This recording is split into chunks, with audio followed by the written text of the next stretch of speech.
Madame, Monsieur, bonsoir. Merci de suivre votre magazine de décryptage d'informations politiques, d'analyse. Nous sommes ensemble pour 60 minutes pour décrypter les grandes questions d'actualité. Eh bien, pour ce magazine, on va évidemment faire une autopsie interne au niveau de l'opposition par rapport aux enjeux de l'heure, notamment les questions d'actualité. On parlera du dialogue, le processus électoral, évidemment avec tout ce qui a comme connotation au niveau interne à l'opposition, mais également d'autres questions que vous, téléspectateurs, vous posez. Vous estimez qu'il doit y avoir une candidature commune lors des prochaines élections présidentielles? Eh bien, on va analyser cela avec nos invités qui sont avec nous sur ces plateaux que nous avons, bien sûr, le réel plaisir de vous présenter tout de suite. Nous avons l'avenir du Congo à cause de l'honorable Dany Banza qui nous fait l'honneur d'être avec nous sur ce plateau. Et ce parti est représenté par Monsieur Hervé Moge, il est président interfédéral de l'ACO au niveau du Grand Katanga. Monsieur Hervé, bienvenue. Merci surtout pour l'invitation. Bien, nous avons Monsieur Adelar Koufi, il est acteur politique de l'opposition. Monsieur Adelar, bienvenue. Merci beaucoup, Monsieur José. Merci pour l'invitation. Merci également à tous les téléspectateurs qui nous suivent en ce moment. Bien, Maître Céline Kanyeba, elle représente l'Union pour la démocratie et le progrès social, UDPS. Merci et surtout bienvenue. Merci beaucoup, Monsieur José, pour cette invitation et merci à tous nos téléspectateurs qui nous suivent. Bien, c'est avec vous que l'on va débuter ce magazine. D'entrée de jeu, on va tout de suite parler de la question qui concerne le dialogue. Le dialogue pour lequel la convocation est toujours attendue. Que peut-on finalement retenir de la position actuelle de l'UDPS? Vous continuez à faire confiance à la convocation du dialogue ou vous avez déjà une autre position, Maître Céline? Nous avons la même position depuis le départ parce que nous sommes constants et nous restons constants. Nous savons ce que nous voulons et ce que nous cherchons. Nous avons demandé la convocation d'un dialogue où le pouvoir en place et l'UDPS seront parties prenantes à ce dialogue dans l'égalité de position. Et ce dialogue sera conduit par un médiateur international. Nous n'avons pas changé, nous attendons. Vous n'avez pas changé, vous attendez, vous ne vous voyez pas en position de faiblesse par rapport aux autres formations politiques de l'opposition qui ne tiennent qu'aux élections sans passer par le dialogue. Vous savez, ce qui est bien, c'est que toute l'opposition cherche les élections. Tous nous militons pour que les élections aient lieu en 2016 et que ces élections soient dans les délais constitutionnels. C'est une bonne chose. Mais l'approche de nos actions pour amener la nation à ces élections est nuancée. Cela n'est pas mauvais. Elle est nuancée par nous disons le dialogue, c'est ça? Nous disons que nous faisons pression par le dialogue. Les autres ont des voies par lesquelles ils font pression pour que ces élections aient lieu. L'important, c'est que ces élections... Certains pensent que ce dialogue, c'est une voie obligée pour un passage en force ou un glissement. Ceux qui connaissent, la constance de l'UDPS, depuis plus de 30 ans que nous militons, ils peuvent nous faire confiance, ils savent que ce n'est pas l'UDPS qui trahira le peuple congolais. D'accord, maître. Alors, M. Adelar Koufi, on va vous poser la même question par rapport au dialogue et ses finalités par rapport à l'actualité actuelle. Vous pensez que le dialogue est encore d'actualité pour que finalement le pays puisse baliser le chemin vers les élections? Bien, le dialogue, on en parlera toujours. Je crois qu'aussi longtemps que le président Kabila est en train de préparer ce qu'il prépare là, je crois que ça va demeurer d'actualité. Il faut se poser la question de savoir dialoguer, bien sûr. Pourquoi? Parce qu'il faut commencer par distinguer ce qui vaut le coup d'être discuté, évidemment. Or, en pareille circonstance, ou dans le cas d'espèce, nous avons un dialogue qui, au départ, est piégé. Un dialogue traquenard. Un dialogue qui est un moyen, j'appelle ça une sorte de béquille pour le pouvoir, qui est en train de chercher à crédibiliser, à officialiser. C'est tout ce qu'il a eu à préparer dans le noir. Je parle ici de Kingakati 1, 2, 3, etc. Mais aujourd'hui, il se fait que, menté, il en restera toujours quelque chose, mais il se fait que le pouvoir était obligé maintenant de sortir au grand jour, de remonter à la surface tout ce qu'elle était en train de mijoter dans l'ombre. Je crois que l'histoire nous dira quand même clairement tout ce qui s'est passé à l'époque avec les phénomènes Kingakati, la multiplicité des séances de Kingakati. Donc, ici, la position est là. Je crois que ça ne sert à rien, du moins, à pouvoir cautionner ce dialogue, d'autant plus qu'au départ, nous savons que le pouvoir est en train de chercher maintenant à glisser pratiquement, même à suivre le discours du chef de l'État. Vous allez vous rendre compte que pour lui, pratiquement, tout ce qui était encore sous-jacent, caché, c'est maintenant qu'il a eu l'occasion de le pouvoir. On a dit temps. clairement que nous allons au dialogue pour un glissement. Je sais, je vais vous dire une chose. S'il n'a pas encore dit clairement, mais analysons les choses froidement, peut-être froide. Lorsque on vous dit par exemple que non, on manque la mobilité, disons, lorsque le président met l'accent, met le paquet sur la fiabilisation du fichier électoral. Cette opération-là, concrètement, il va fiabiliser, disons qu'on va crédibiliser le fichier, essayer de pourquoi, puisqu'il a des imperfections, alors il faut à tout prix chercher à le rendre fiable en vue d'embrasser les élections. Mais vous pensez que cette opération peut se faire dans combien de minutes? Alors qu'on est pratiquement à 33, je ne sais pas moi, à quelques jours seulement.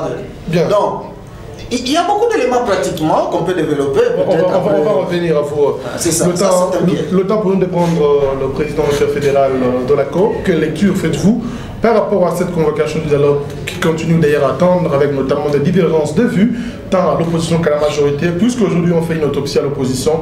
Quelle lecture faites-vous à propos? Okay, merci beaucoup, M. José, pour la question. Pour mon parti, l'Avenir du Congo, l'ACO, et les G7, notre position n'a pas changé. Nous sommes contre les dialogues, tout simplement parce que nous ne voyons pas l'opportunité de ces dialogues. Qu'allons-nous discuter dans ces dialogues? Nous connaissons tous les difficultés que nous avons, qui font que nous ne sommes pas sûrs et certains d'avoir les élections dans les délais, et ce qui justifie justement toutes les tractations, toutes ces manœuvres que mène le pouvoir pour arriver à trouver un forum dans lequel une certaine crédibilisation d'un dépassement des mandats serait pratiquement constatée. Aujourd'hui, beaucoup de gens, quand vous discutez, on va dans certains détails, comme Adela l'a dit tantôt, fiabilisation et tout ça. Toutes ces opérations-là supposent des moyens. Donc les plus grands problèmes aujourd'hui, des moyens financiers pour organiser les élections. Vous avez l'enrôlement des nouveaux majeurs, fiabilisation des fichiers, c'est ici, c'est là. Il y a 1 million de problèmes. Mais tous ces problèmes s'ajoutent sous la publication d'un calendrier global irréaliste qui prend en compte toutes les élections à tous les niveaux et un manque de moyens criant. La CENI, comme vous le savez, a été asséchée à dessein par les gouvernements qui préparaient déjà la situation qui arrive, que nous vivons pratiquement aujourd'hui. Nous disons, ok, on va discuter de tout ça, nous connaissons l'état des lieux. Ce qui pose problème, c'est les finances. Il n'appartient pas aux acteurs politiques de se réunir dans une salle, dans un dialogue ou un quelconque forum pour faire une collecte de fonds et financer les élections. Nous avons une autorité budgétaire dans ce pays qui est le Parlement national. Qui doit doter des moyens conséquents. Qui doit doter des moyens conséquents des gouvernements. Donc on aurait un Parlement responsable, un gouvernement responsable chaque année depuis 2011 pour un pays qui s'est dit démocratique.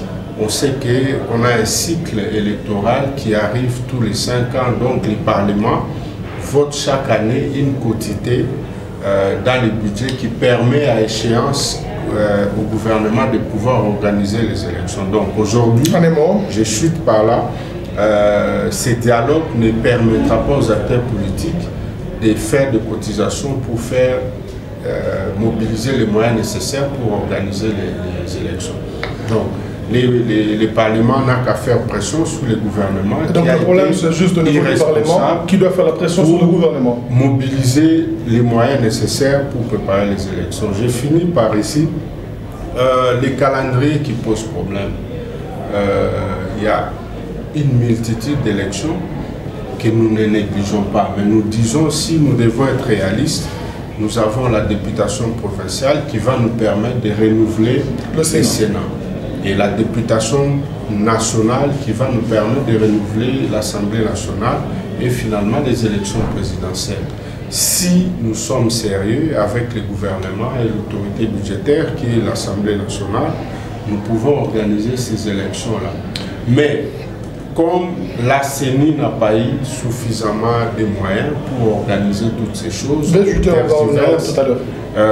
justement, on crée des petits échappatoires à gauche à droite pour échapper, pour glisser, pour aller au-delà des mandats, ce qui est inacceptable. D'accord. Alors, M. Salim, vous avez suivi vos co-débatteurs, par exemple M. Hervé Mo. Je pense que le problème, c'est au niveau du Parlement qui doit faire pression au gouvernement pour doter la CENI des moyens nécessaires, alors que vous pensez que le dialogue va vous permettre de baliser le chemin. Ne voyez-vous pas que vous êtes en contradiction, non seulement avec la volonté du peuple, mais aussi avec les autres partis de l'opposition? En fait, en suivant les deux intervenants de tout à l'heure, ils ont affirmé ici que ces élections n'auront jamais lieu selon le schéma que eux prédisent. Parce que le Parlement ne fera jamais pression sur le gouvernement, parce que ce Parlement est dans la poche du gouvernement, la CENI est dans la poche du gouvernement. Mais alors, quelle est la solution? Attendre que la tension monte et que le peuple soit sur la rue? Non. Nous devons chercher à tout prix à gérer la situation. Un dialogue, moi je le dis, le dialogue, nous sommes en démocratie. Le dialogue, c'est la voie royale pour amener des partis à adopter un schéma consensuel pour le bien de la population. Et ici, nous disons aussi, notre problème, de mandat. Mais pourquoi pensez-vous que nous refusons le dialogue qui sera convoqué par M. Joseph Kabila? C'est justement pour éviter cette histoire de glissement. Nous voulons nous retrouver et avec le parti au pouvoir et avec nous en égalité autour d'une table comme des partis et non pas ceux-là qui ont cautionné toutes ces déviations, ceux-là qui ont cautionné toutes ces déboires, qu'ils se retrouvent comme juges et nous partis. Jamais. Nous disons que tous les deux, et le pouvoir en place, et nous sommes partis. Nous avons un conflit. Et ceux qui disent que vous êtes en train de cautionner d'ailleurs le pays parce que le temps est en train de courir. Vous savez, je le dis et je le répète, ce sont des procès d'intention qu'on nous fait. Ceux qui connaissent la personnalité de notre président Étienne Tshisekedi Tshilombo et ceux qui connaissent la constance de l'UDPS depuis des années que nous luttons, surtout ceux qui connaissent l'histoire du scrutin de 2011, qui savent que c'est l'UDPS qui a gagné au présidentiel. C'est l'UDPS. Bon, c'est discutable. Moi, je confirme ce que je veux confirmer. C'est l'UDPS. Et dans les élections législatives nationales, l'UDPS avait beaucoup de députés qui étaient passés, qui ont été escamotés. Vous comprendrez très bien que ce n'est pas l'UDPS qui peut avoir l'intention d'ajouter même 2 heures, même 2 Alors, mais pourquoi ne pas chercher par exemple notre schéma en dehors du dialogue? Parce qu'il est décrié par vous. Que ce schéma soit changé par ceux qui décrivent le dialogue. Nous disons, nous voulons aller au dialogue convoqué par la communauté. Eux vous proposent les élections. C'est une voie. Mais qu'ils aillent eux dans ce qu'ils proposent. Comme ça, nous allons à gauche, eux ils vont à droite. Le résultat, c'est ce que nous cherchons, aller aux élections. Nous cherchons tous à aller aux élections. Nous prenons une voie donnée, eux ne sont pas d'accord avec cette voie. Mais qu'ils prennent l'autre voie, l'essentiel c'est que nous nous retrouvions aux élections. D'accord. Chadela, l'UDPS propose finalement le dialogue, les autres partis, les élections. Quel est le juste milieu qui doit être adopté finalement pour qu'il y ait une lueur d'espoir pour l'organisation des élections RDC? Maître José, merci beaucoup pour la question. Moi j'ai pitié d'ailleurs pour Maître Céline et son parti. Pitié puisque lorsqu'on s'engage sur ce terrain-là, des débats sur l'UDPS, la participation, oui ou non, à ce débat, à ce dialogue, je crois qu'il y a une sorte de... il y a une confusion dans ce sens, pas seulement le terme. C'est-à-dire pour tous les débats qu'on a eu d'ailleurs avec les amis à ces sujets-là, vous allez vite vous rendre compte que vous débattez, vous faites voir toutes les positions si vous voulez, et même le mal dans ce que l'UDPS envisage de faire, puisque mine de rien, tout le monde le sait, l'UDPS aujourd'hui, sa volonté c'est de chercher à faire, disons, à jeter une passerelle entre elle et le pouvoir aujourd'hui. Vous voulez dire quoi? Accéder aux institutions? Non, pas nécessairement cela, mais au moins l'UDPS veut traiter avec l'ancien partenaire, comme considéré comme le diable hier.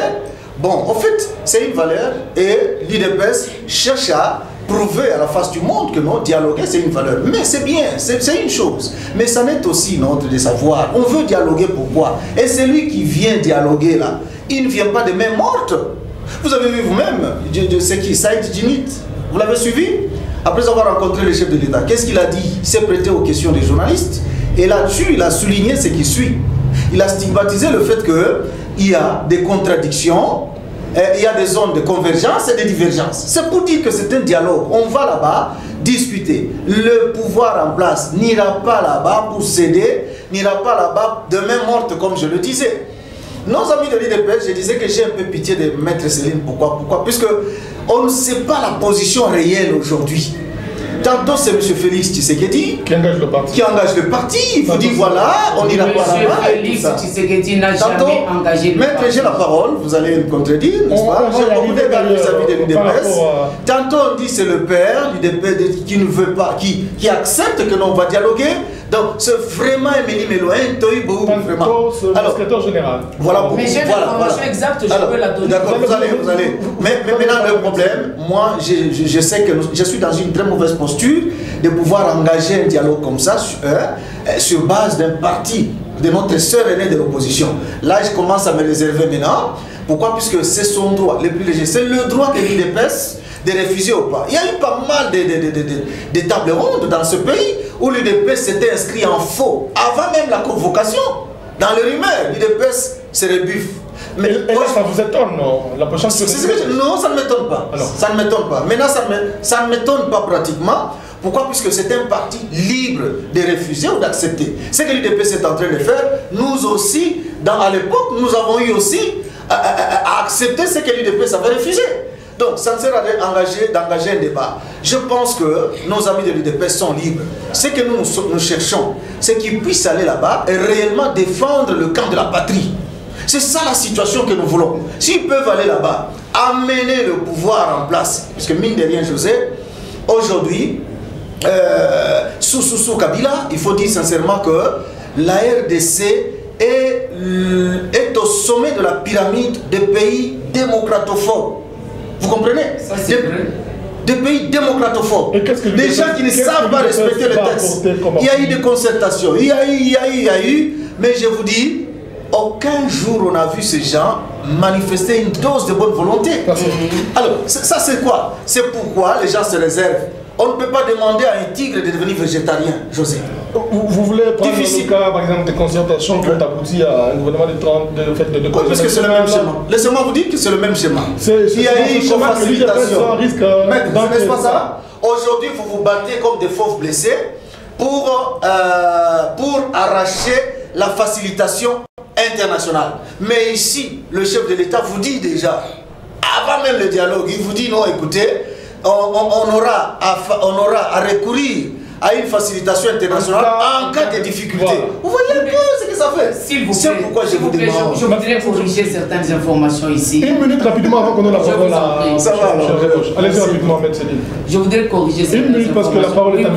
Remoche. Le secrétaire national chargé de relations extérieures, le combattant Félix Tshilombo Tshisekedi, on lui a posé une question devant les caméras, connaissant la position du parti qui n'a jamais changé dès le départ.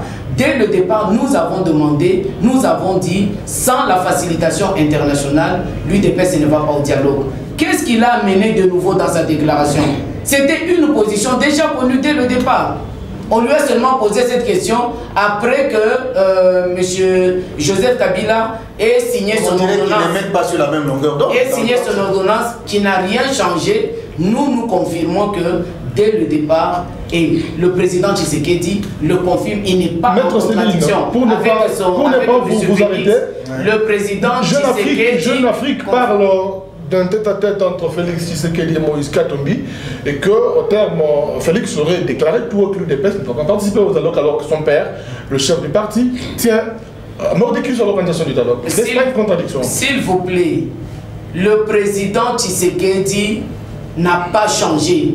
Nous participerons au dialogue organisé et convoqué plutôt par la communauté internationale. Il n'a pas changé. On revient à vous. Il n'a pas changé. On revient à vous. Alors, Président Remoche, par rapport au niveau de débat, comment orienter la question par rapport à tout ce qu'il y a par exemple comme difficulté au sein de l'opposition? L'UDPS, on en parle, puisque nous l'avons appris avec Jeune Afrique, jeudi à Paris, il y a eu un tête-à-tête entre Moïse Katumbi, Félix Tshisekedi sur le dialogue de l'entretemps. L'UDPS, il y a encore de séquelles de refuser le dialogue en soi, alors que finalement, le jour avance.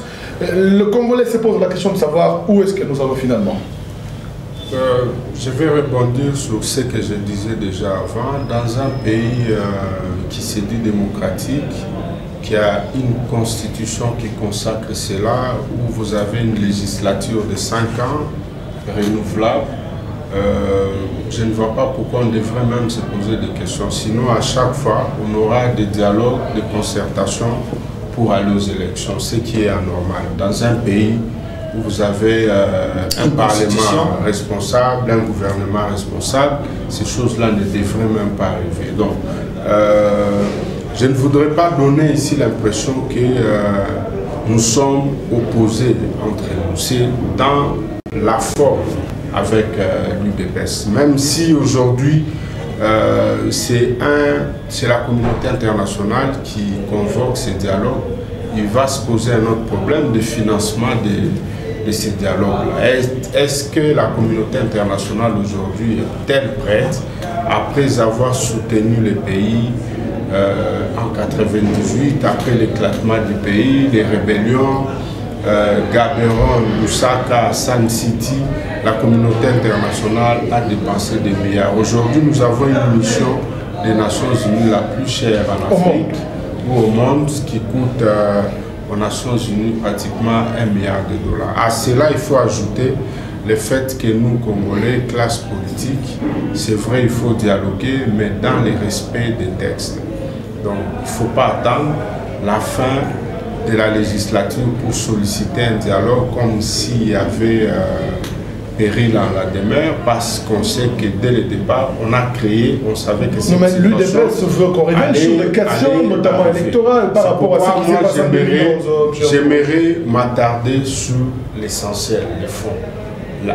Les fonds nous divisent peut-être, mais c'est des petites choses. Dans les fonds, j'aimerais rappeler ici aux amis politiciens, à l'opinion tant nationale qu'internationale, que ce pays, comme je le disais tantôt, a été divisé en morceaux en 1998. Plusieurs négociations, et la constitution actuelle est le fruit d'un consensus qui a mis fin à ces tueries, surtout à l'Est, où nous avons connu des millions de morts. Aujourd'hui, cracher sur cette constitution, c'est un manque de respect pour tous ces martyrs du pays. Les gens sont morts, il y a eu beaucoup de sacrifices pour ce pays. L'effort de guerre, beaucoup étaient dans des sociétés où ils n'étaient pas payés parce qu'il fallait soutenir l'effort de guerre. Aujourd'hui, revenir sur ces acquis-là, c'est vraiment cracher sous la mémoire de ces hommes qui se sont battus. Et qu'est-ce qui doit être fait? Parce que, pour ne prendre que l'exemple de l'UDPS, qu'on revienne sur les questions purement électorales. Madame Céline de l'UDPS a dit, en Afrique on dialogue, on parle, nous n'avons pas dit le contraire. Chacun doit mettre de l'eau dans son vin. Mais nous voulons juste savoir qu'est-ce que nous allons faire. Si c'est financement, ce n'est pas les acteurs politiques qui vont régler cette chose. Si c'est le calendrier électoral, la CENI a un cadre de concertation avec les partis politiques.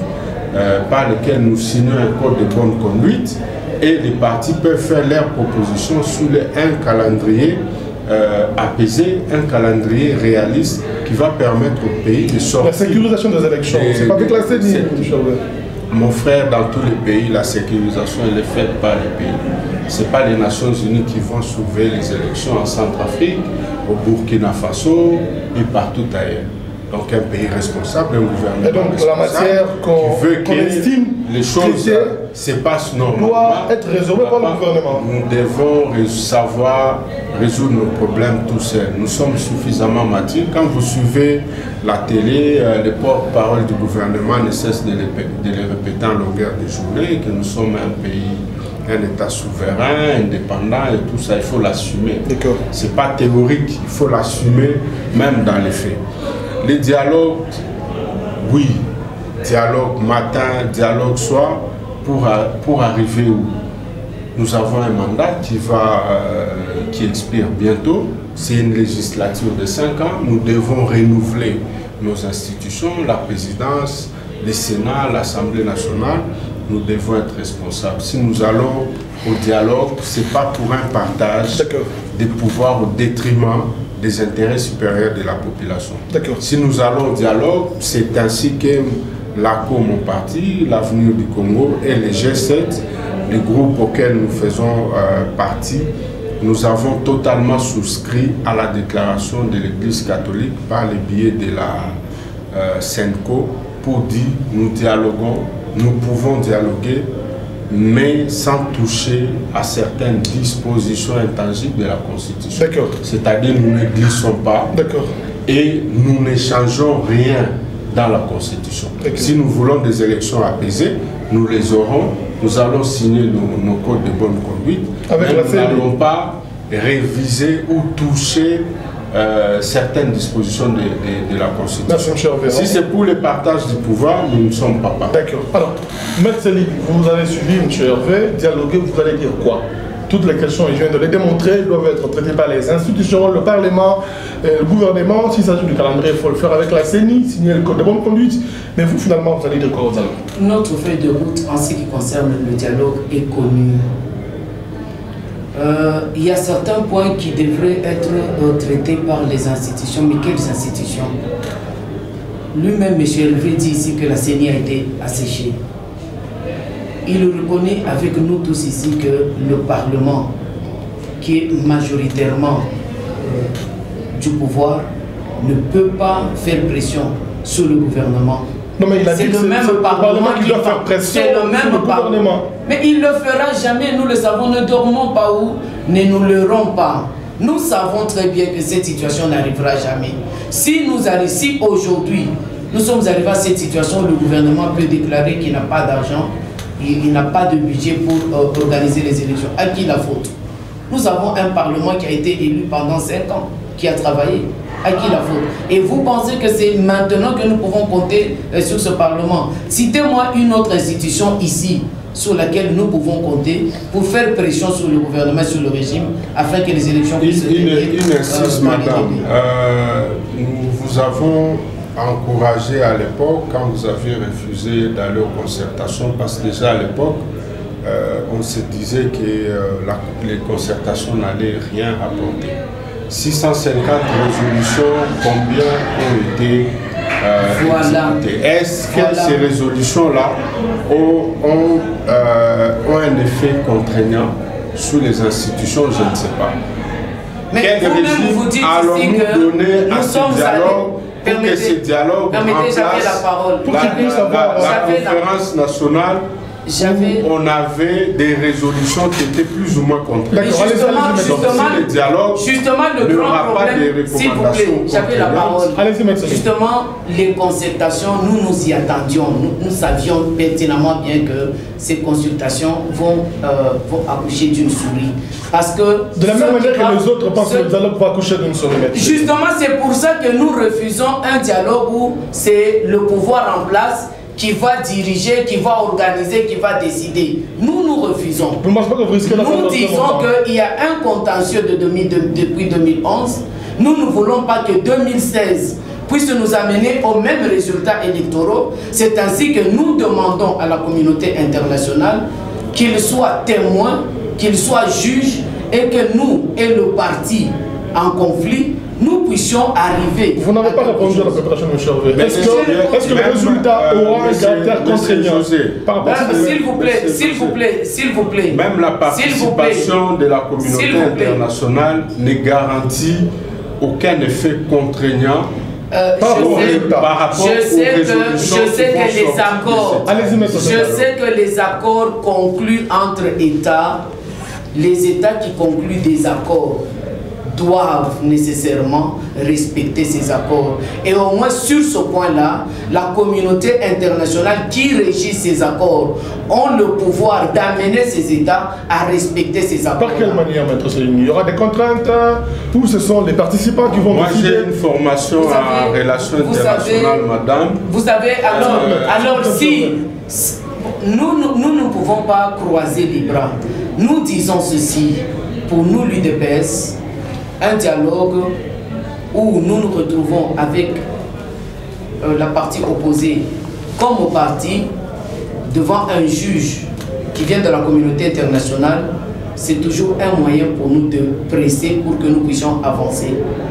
Si aujourd'hui les autres pensent qu'ils ont des moyens qui peuvent amener le gouvernement actuel à organiser les élections dans le délai, mais qu'ils épousent ou qu'ils engagent ces moyens. Si vous faites confiance à la médiation, s'il vous plaît, je vous donne qu'un seul cas. Nous disons, avec le Burundi, le même Saïd Djinit était là. Le Burundi n'est pas. Vous avez le résultat. Les éléments, s'il vous plaît. Pourquoi ne pas faire confiance aux Congolais? Nous faisons confiance aux Congolais parce que c'est ce que nous faisons. Vous refusez par exemple la médiation nationale. Est-ce que vous pensez que l'UDPS ce n'est pas un parti du peuple? Mais notre opposition vient de la base. Notre opposition vient du peuple congolais. S'il y a des partis politiques qui, avec le peuple congolais, pensent autrement, mais nous disons que tous, nous cherchons à ce que les élections se tiennent dans les délais l'année prochaine. Qu'eux usent des voies qu'ils veulent et nous usons de la voie du dialogue sous la médiation internationale parce que tous nous cherchons le même résultat. Nous ne leur refusons pas de faire ce qu'ils veulent, mais nous, l'UDPS, nous disons, nous avons toujours été contre la violence. Nous avons toujours été contre la violence. Et bien, s'il y a moyen que nous puissions éviter cette violence-là, nous userons de ce moyen-là. Si le régime en place ne comprend pas que le peuple est à bout, le peuple est fatigué, et qu'ils veulent toujours être intransigeants sur leur position, ils seront responsables. Mais nous disons que nous ne pouvons pas refuser d'ouvrir une voie royale pour éviter des troubles dans la nation. Par rapport même au résultat, avant même le dialogue, je vais évoquer, c'est un angle purement très important, et le caractère contraignant de ces résultats. Vous pensez que si même l'UDPS n'est pas au dialogue aujourd'hui, ces résultats qui peuvent baliser le chemin vers les élections, ces résolutions-là peuvent avoir un caractère contraignant? C'est là que je voulais un peu aider. Moi, j'en ai parlé, mais je voulais aider un peu la avocate Céline. Je voulais vraiment l'aider à éclairer sa lanterne. Hein? Parce que... Elle est déjà éclairée. Ah bon? Je voulais un peu l'aider à éclairer sa lanterne. Vous savez, lorsque vous prenez le pouvoir en place ici, les déclarations du président Kabila, son discours, tout ça, son fameux discours du 28 novembre passé, il y a déjà des brins d'éléments qui prouvent à suffisance que rien de bon ne va émaner de ce dialogue. Il a déjà tracé le chemin. Alors que pour la communauté internationale et pour l'UDPS, l'important c'était de suivre le chemin de l'accord cadre. Or aujourd'hui, on se retrouve dans une posture telle que ça fait deux dialogues. Pour le président Kabila, c'est un autre dialogue qui va légitimer son pouvoir.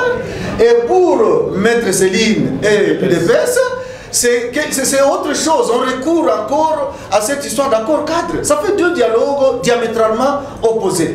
Je vais vous donner un élément. C'est de notre droit d'exiger un dialogue qui va faire. Vous devez commencer d'abord par et si le pouvoir en place refuse ce dialogue-là, Mais nous je disais que mon rôle c'est d'éclairer la lanterne de... Vous nous l'éclairez pas, monsieur, elle est déjà éclairé. Voilà. On sait que l'IDP c'est toujours, hein, c'est un dur, c'est une dame. Allez-y. Bon, écoutez, je vais relever un aspect. Le président Kabila vous dit dans son discours que non, franchement, nous n'arrivons pas, la mobilité des fonds dans notre pays ne nous permet pas d'aller aux élections. D'ailleurs, il a proposé des élections moins coûteuses. J'y arrive, c'est ainsi qu'il voulait. J'y arrive, il vous proposera maintenant les élections, l'option en faveur des élections moins coûteuses, un scrutin moins coûteux. Vous comprenez qu'il y a déjà tendance à pouvoir retoucher l'article 220. Là maintenant on parle de grands citoyens, etc. C'est ça même l'intention. Il l'a pas dit. Mais José, écoutez, soyons quand même sérieux José. Quand quelqu'un vous dit, il a envisagé cela, un scrutin moins coûteux par rapport à ceci, ça ne nécessite pas un changement?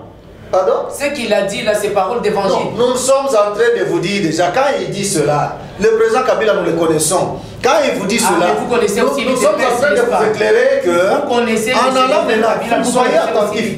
Madame, je ne vous refuse pas le droit d'y aller. Mais sauf que je suis en train d'éclairer. Nous sommes déjà attentifs, mais nous avons lu ces déclarations avec vous. Maintenant, revenons à ce que vous avez dit. L'opposabilité, c'est un fait très important. Si aujourd'hui, les concertations des tristes mémoires posaient la question à M. Léon Kenguadondo, s'il peut s'estimer heureux d'avoir atteint ses objectifs, je crois que la réponse est non. Hervé a stigmatisé cela, il a épinglé. C'est ce qui est important. Vous y allez là-bas, mais il faudrait que les résolutions qui émaneront de ce dialogue puissent avoir un effet contraignant, n'est-ce pas? Mais maintenant, nous connaissons bien, avec les concertations, c'était toujours la même chose. Mais est-ce qu'aujourd'hui, avec la présence de la communauté internationale, ça fera en sorte qu'il puisse y avoir qu'on puisse bénéficier de ce caractère contraignant?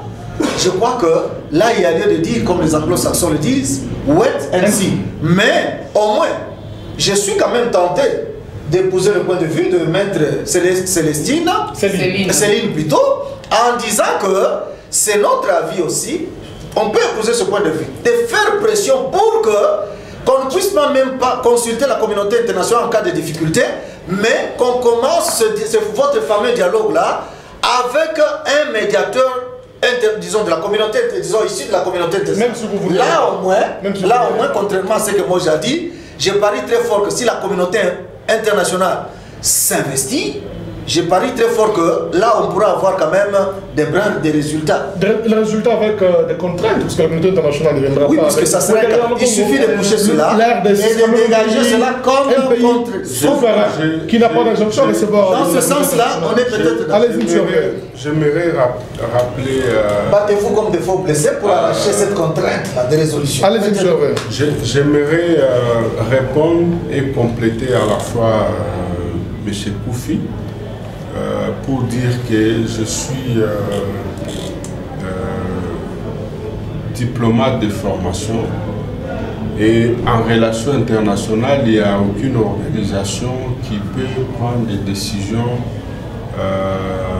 qui s'imposent sur les États à certains égards. Les Nations Unies décident par résolution et ces résolutions, vous pouvez en compter par rapport à notre pays. Il y a eu 1 million de résolutions, beaucoup de résolutions prises et aucune n'a été contraignante. À Addis Abeba, nous avons été accompagnés par la communauté internationale que nous cherchons aujourd'hui. Ces accords signés n'ont jamais été appliqués et vous l'avez même souligné, les dialogues dans les formats que le gouvernement veut convoquer aujourd'hui, ce n'est pas les formats exigés par les accords d'Addis Abeba. C'est toute une autre forme de dialogue qui est souhaitée par le pouvoir parce que justement, il y a anguille sous roche, il y a beaucoup de choses cachées et on aimerait amener toute une communauté nationale dans ce sens-là. Demain, on aura un témoin, un facilitateur. C'est comme on l'appelle, ça ne sera qu'un facilitateur. Kofi Annan, mais qui n'aura pas un caractère contraignant par rapport au facilitateur dans les pourparlers en Syrie. Il a déposé parce qu'il a échoué de mettre d'accord les deux parties et la guerre continue jusqu'à aujourd'hui. Nous avons la situation que nous avons en Syrie. Chez nous, facilitateur, un dialogue convoqué par la communauté internationale. Je me pose la question, cette convocation va se faire sous quel format? Où ces facilitateurs va-t-il financer? Sous quel mandat et quelle organisation va faire ça? Les Nations Unies, quelle autre organisation? L'Union africaine ou quoi?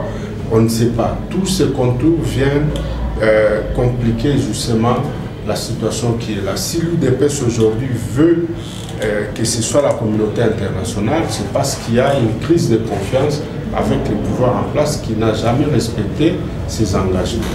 Les concertations l'ont prouvé, les consultations faites par le président lui-même l'ont prouvé, les gens se sont exprimés, mais ils n'ont jamais été écoutés. Ce n'est pas aujourd'hui que les choses vont changer. Donc nous devons nous assurer sur un certain nombre de choses et c'est pourquoi nous allons dans un débat de fond. Nous disons, c'est quoi les termes de référence de ce dialogue? Nous allons parler de quoi? Financement des élections, ce ne sont pas les partis politiques. Là, c'est le Parlement qui doit faire pression sur le gouvernement. Les institutions. Calendrier, les partis politiques peuvent proposer les calendriers qu'ils souhaitent avoir et on peut avoir un consensus autour de ça. Donc s'il y a un acharnement à pouvoir convoquer ce dialogue, c'est qu'il y a quelque chose qui se cache derrière. Laquelle chose nous ne connaissons pas, donc nous ne pouvons... Promettez que la chef est en train de chuter déjà. Nous ne pouvons soutenir cette démarche parce que nous ne savons pas qu'est-ce qui nous est réservé demain. Est-ce pour cela que certains acteurs de l'opposition pensent que l'UDPS est pratiquement la voie obligée pour un glissement? L'UDPS est libre de prendre des engagements. Comme je l'ai dit, dans les fonds, nous avons tous les soucis d'éviter que le pays ne sombre dans les chaos comme ce fut le cas dans le passé. Ça, c'est le souci de tout Congolais. Et dans la forme, c'est là qu'il y a divergence. Dans la forme, nous avons des divergences qui font que si elles ne sont pas levées, nous n'arriverons jamais à un résultat comme nous le souhaitons. Aujourd'hui, le contexte politique est tel qu'il y a une frustration, crispation. Nous, dans nos partis, nous connaissons un dédoublement des partis. L'ACO, mon parti, l'Avenir du Congo, est dédoublé. L'ACO que je représente ici est l'ACO dirigé par l'autorité morale et son président national, l'honorable Dani Banza. Les pouvoirs, par des manœuvres dilatoires, c'est vraiment organisé pour qu'il y ait un dédoublement à l'ACO, à l'UNAFEC et dans les autres partis. Vous avez des acteurs politiques emprisonnés injustement. Nous voulons un dialogue et dans les discours du chef de l'État, on a promis qu'on allait signer, comment vous appelez encore, la libération, on allait gracier certains prisonniers, ça n'a pas encore été fait.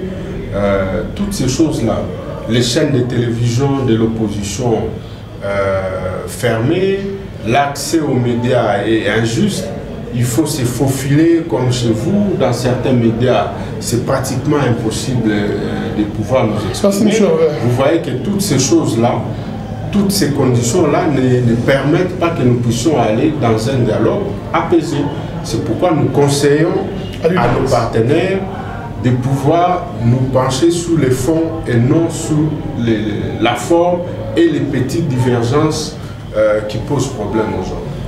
Bien. En fait, permettez que je puisse rebondir un peu sur ce que moi j'ai dit. Nous n'avons plus beaucoup de minutes. Hein? Une petite minute sur 30 secondes, c'est Céline qui a la parole. 30 secondes rapidement. Allez-y rapidement. Oui. Je veux dire à Hervé ceci. Écoutez, on n'a pas dit que la communauté internationale viendra peut-être décider à notre place. Non. Lorsque vous mettez d'accord sur le fait que ce qui émane, les résolutions là, auront un caractère contraignant, pratiquement, ça vaut le coup quand même d'être observé par toutes les parties sur base de texte. C'est ce que je suis en train de dire. Allusion faite à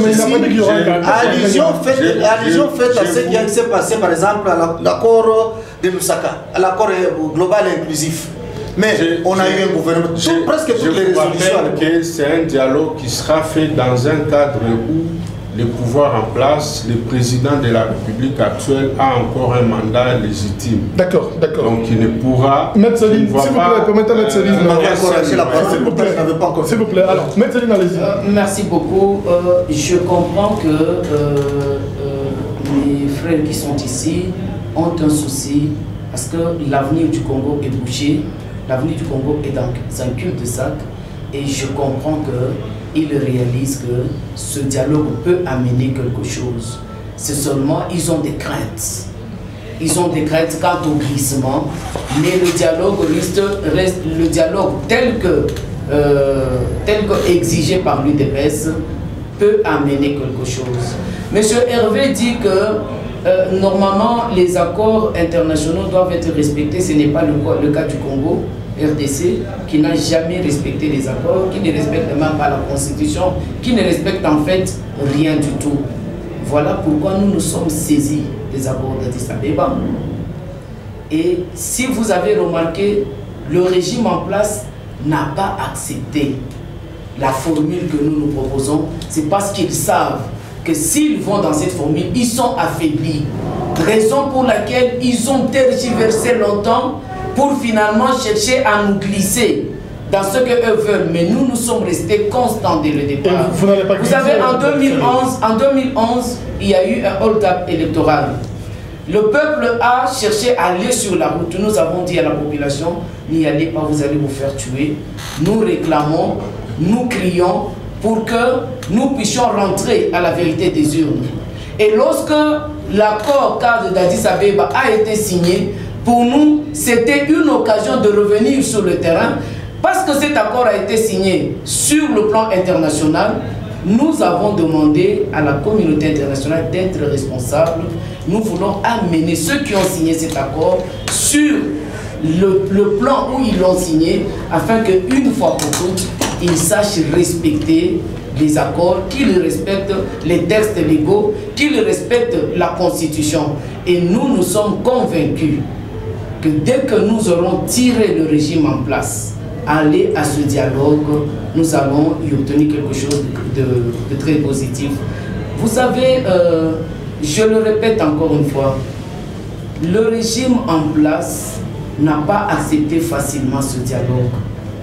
Ils se sont d'abord opposés. Ils ont voulu nous amener aux consultations. Nous sommes restés constants. Ils ont fait semblant d'accepter les conditions de l'UDPS pour le dialogue, pour finalement chercher à nous glisser vers quelque chose que nous refusons. Nous restons constants parce que nous savons que le fait seulement qu'ils ont peur du format du dialogue que nous demandons, c'est que nous allons obtenir quelque chose. Bien, on va faire la dernière ronde. Je vous accorde 1 minute pour un résumé parce que nous n'avons plus de temps. Nous demandons à la population de la RDC de faire confiance à l'UDPS et particulièrement dans le président de ce parti, dans la personne de M. Etienne Tshisekedi Wambumba. Pendant plus de 30 ans, nous n'avons jamais déçu le peuple. Et tout ce que nous avons prédit dans nos positions, peut-être que les autres appellent des positions intransigeantes, mais chaque fois que nous avons prédit quelque chose, ce que nous avons prédit s'est réalisé. Voilà pourquoi nous disons que aujourd'hui, nous pensons qu'un dialogue sous l'égide de la communauté internationale, c'est quelque chose de bien qui peut éviter au peuple congolais d'aller sur la rue et de se faire tuer en réclamant des choses le jour où le ballon va éclater, parce que ce peuple est en train de se fatiguer des souffrances qu'il est en train de vivre. Je vais demander à la population congolaise de suivre ce slogan ici, que j'ai fait vraiment mien. Tenez bon, l'UDPS ne va pas trébucher là où il va. Hein? Quoi, puisque nous savons que nous avons affaire à un pouvoir, à un régime futé, un régime félin, un régime capable de vous arracher tout un bras au moment où vous lui tendez juste une main. Alors il faut faire attention. Donc l'UDPS ne va pas trébucher. L'UDPS ne va pas trébucher. Tenez bon l'UDPS, j'espère que l'UDPS ne va pas trébucher. Vous espérez. Au vu de tout ce qui est en train de se dire déjà, c'est que Nemanda Semi avait eu le temps de dire à l'époque aussi, que nous, en tout cas, il y a eu des négociations, en pleine consultation, il y a eu des propositions de 4 mois, disons de 4 ans de transition, etc. J'espère qu'il n'en sera pas question. Nous vous faisons confiance, maître. Allez là-bas pour nous représenter valablement. Mais au moins, je ne ferai que vous tirer la sonnette d'alarme en disant, nous connaissons le pouvoir de Kinshasa. Quand ce pouvoir accepte ce que vous aviez demandé au début même du mandat, aussitôt après la prestation de serment, si c'est aujourd'hui qu'on accepte maintenant que le dialogue puisse avoir lieu, vous avez eu le temps de suivre lui-même le porte-parole du gouvernement quand il vous dira qu'il n'y aura jamais de dialogue à ce sujet dans ce pays. Quelqu'un qui a réussi à avaler, je ne cesserai jamais de le dire, tout un dictionnaire là, sans y ajouter un verre d'eau. Mais aujourd'hui, le dialogue a quand même lieu. Tenez bon, ne trébuchez pas, madame. On va finir par M. Hervé Moge de l'avenir du Congo. Vous avez 1 minute. L'avenir du Congo, l'ACO, est indivisible, malgré toutes les manœuvres pour son dédoublement. Nous faisons confiance à notre autorité morale, notre président national, l'honorable Dani Banza, derrière lequel nous nous alignons pour dire non à un dialogue qui prépare un glissement, à un dialogue qui voudrait un partage du pouvoir au détriment des intérêts supérieurs de la population, comme nous avons eu à le dire et à le répéter. Voilà, madame, monsieur, ce magazine se referme. C'était une forme d'autopsie interne au niveau de l'opposition. Vous avez suivi les avis et les considérations des acteurs politiques ici présents sur le dialogue, également sur le processus électoral en RDC. Nous avons eu le temps de partager avec eux. Merci à M. Hervé Moge. Je rappelle que vous êtes président interfédéral de l'avenir du Congo, de l'honorable Dani Banza. Merci d'avoir accepté notre invitation. Merci beaucoup pour l'invitation et merci à tous nos téléspectateurs. Merci à M. Adela Koufi. Je rappelle que vous êtes acteur politique de l'opposition. Merci d'avoir accepté de nous honorer dans ce magazine. Tout le plaisir a été pour moi. Merci finalement Maître Céline Kaneba et les cadres de l'UDPS, Fédération de Lubumbashi. Merci d'avoir accepté de participer à ce débat républicain. Merci beaucoup et honoré par ce forum. Je remercie également mes contradicteurs et je remercie tous les téléspectateurs qui nous ont suivis. Ce magazine passe dimanche 20h30, la rediffusion lundi à 14h, mais il passe régulièrement sur YouTube. Pour nos amis internautes, ils n'ont qu'à retrouver Carrefour d'analyse sur YouTube. L'on se retrouve la prochaine fois avec le même réel plaisir de vous servir. Au revoir.